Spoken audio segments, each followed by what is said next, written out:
Coach Greg Adams did a marriage wheel. He was talking about marriage wheel. And a lot of the stuff he said was true. But I have been involved, not involved, but around a couple divorces right now. And I have noticed something. Something in common with all three divorces that happened. Well, he's exactly right. Or just the same thing I say. When you first meet the woman, you fall in love, you get married, and about the 6-year mark, what happens? What Coach Greg Adams mentioned, effeminacy starts to occur. Or, the woman gets sick of you. That's basically what happens. But what ends up happening before then is someone pays for the wedding itself, which costs about $10,000. Then what happens? The husband ends up getting a lot of money, ends up paying for a house. And when a house is closely paid for, this is generally what happens. The woman suddenly gets sick of you. They turn off. This is because of human nature, because at the 6-year mark, relationships start to break down. It always happens. Unless you're really in love, relationship will start to break down. That's what happens. Nothing you can do about it. It's just what happens.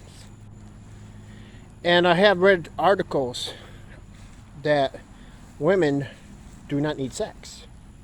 They don't have to survive without it. I have read articles on that. So they don't need it. So what ends up happening is the woman will bait and switch you. But this is what I noticed that Coach Greg Adams did not put on his video.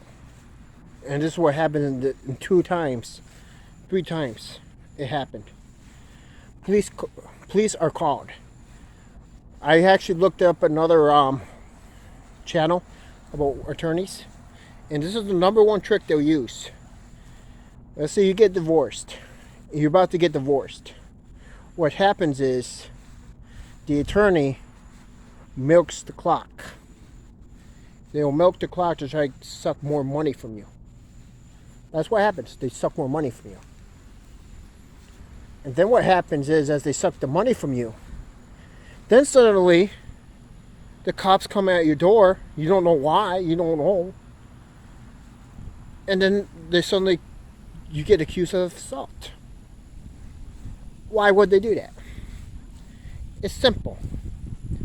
They're trying to get you. There's 2 types of divorces: a non-fault divorce and a fault divorce. And assault can be included in a lot of states as a fault divorce, where the wife can get more stuff or more alimony. That's what she's doing. She's trying to get more stuff from you. So when you actually get married, you're bringing the state along with it. That's what the problem is. But I know if you're a Christian, the same rules doesn't apply for you if you're not a non-Christian. But don't worry, I got something here that I've learned also. That I have known that some Christian couples kind of live together, but just get engaged. They're just getting engaged and planning to get married, follow what the law says and the biblical law says. But they're planning to do that when it's safe to do it. So they just stay engaged until it's safe to do it. And I heard that it was all right to do, conscience-wise. So that's an option to avoid the state.